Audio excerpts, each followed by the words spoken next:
Hello friends, അപ്പോൾ ഇന്ന് ഞാനൊരു ഡിഫറെൻറ്റ് വീഡിയോ ആയിട്ടാണ് വന്നിരിക്കുന്നത്. ഒരു ഇൻ്റർനാഷണൽ അബാക്കസ് കോമ്പറ്റീഷനാണ് ഇൻ ചെന്നൈ ട്രേഡ് സെൻറ്റർ. അപ്പോൾ ഞാനും എൻ്റെ ഫാമിലിയും 5:40 ആകുമ്പോഴത്തേക്ക് റെയിൽവേ സ്റ്റേഷനിൽ പോയിട്ട് കുറച്ച് നേരം വെയിറ്റ് ചെയ്തു. ഈ വെയിറ്റിങ്ങിൻ്റെ ഇടയിൽ ഞങ്ങൾക്ക് മറ്റെല്ലാ ട്രെയിനുകളൊക്കെ കാണാം.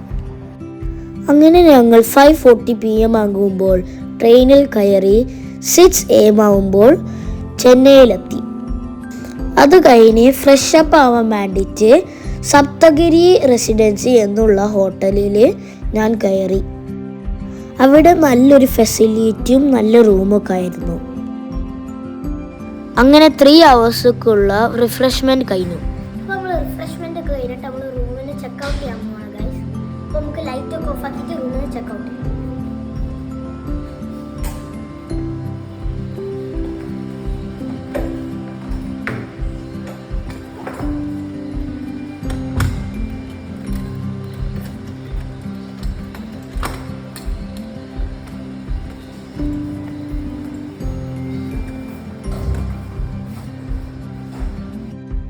അങ്ങനെ റിഫ്രഷ്മെൻറ്റും ചെക്കൗട്ട് കഴിഞ്ഞ് ഞങ്ങൾ ചെന്നൈ ട്രേഡ് സെൻറ്ററിലെത്തി.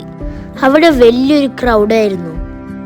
നമുക്ക് ഇവിടെ എഴുതി വെച്ചത് കാണാം, welcome you all 22nd international SIP abacus competition. International ആയതുകൊണ്ട് ഇവിടെ കുറേ ഫ്ലാഗ്സ് ഒക്കെ തൂക്കിയിട്ടത് നമുക്ക് കാണാം. Like I said, since it was international, there was a big crowd. But we finally got in lines and we started to head inside the trade center. As we can see, കുറേ കുട്ടികൾ trade സെൻറ്ററിൻ്റെ ഉള്ളോട്ട് കയറുന്നുണ്ട്. And that is me. എൻ്റെ കോമ്പറ്റീഷൻ്റെ ഇടയിലായിട്ട് പാരൻസിന് ഇരിക്കാൻ വേണ്ടിയിട്ട് ഒരു parent whole ഉണ്ടായിരുന്നു. ഇവിടെ കുറേ സ്ക്രീനൊക്കെ ഉണ്ടായിരുന്നു ഞങ്ങളെ വാച്ച് ചെയ്യാൻ. ഇവിടെ നല്ല ഫെസിലിറ്റി ഒക്കെ ആയിരുന്നു. And now, because of AI, this year SIP International Prodigy 2025 gets smarter. കാരണം ഞങ്ങൾ ഒരു ഫോട്ടോ അയച്ചു കൊടുത്ത് ഇതിൽ രജിസ്റ്റർ ചെയ്താൽ നമുക്ക് ഞങ്ങളെ ഫോട്ടോസ് ഫൗണ്ട് ബൈ AI ആയിട്ട് ഞങ്ങൾക്ക് കിട്ടും. ഇങ്ങനെ എനിക്ക് കുറേ എൻ്റെ ഫോട്ടോ ഒക്കെ കിട്ടിയിട്ടുണ്ടായിരുന്നു. അങ്ങനെ പ്രോഡിജി കഴിഞ്ഞ എല്ലാവർക്കും പാർട്ടിസിപ്പേഷൻ സർട്ടിഫിക്കറ്റും മെഡലും കിട്ടി. ഇതാണ് കോമ്പറ്റീഷൻ നടന്ന hall. And it was also a big crowd.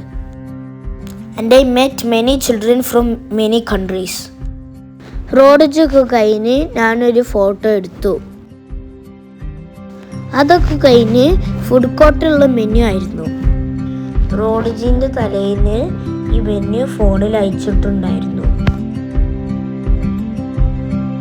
International ആയതുകൊണ്ട് പലതരം സ്ഥലത്തിനുള്ള കുറേ ഫുഡൊക്കെ ഉണ്ടായിരുന്നു. ഞങ്ങൾ ഓരോ സാധനങ്ങൾ സെലക്ട് ചെയ്ത് കഴിഞ്ഞാൽ അവർ ഞങ്ങൾക്കൊരു കൂപ്പൺ തരും. ആ കൂപ്പൺ വെച്ചിട്ട് ഞങ്ങൾക്ക് വേണ്ട ഫുഡ് ഞങ്ങൾ വാങ്ങും.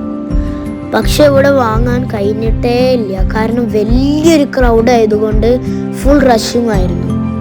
എവിടെ നോക്കിയാലും ആൾക്കാർ തന്നെ ആയിരുന്നു. അങ്ങനെ ഡോമിനോസ് പിസ്സ ഞങ്ങൾ ഈ ഡോമിനോസ് ട്രക്കിൽ നിന്നാണ് വാങ്ങുക. ഇതാ ഞാൻ ഒരു പിസ്സ വാങ്ങിച്ചു പോയിരുന്നുണ്ട്. ഈ ഇൻ്റർനാഷണൽ കോമ്പറ്റീഷനിൽ എൻ്റെ ഫ്രണ്ടായ ഗൗരി ആൻഡ് ഫാമിലിയും കൂടി ഉണ്ടായിരുന്നു. ഞങ്ങൾ 2 ഫാമിലികളും സെയിം ട്രെയിനിലായിരുന്നു. നല്ല വൈബും എൻജോയ്മെൻ്റ് ആയിരുന്നു. So guys, this is the end. The wait is over. See you in our next video. Bye.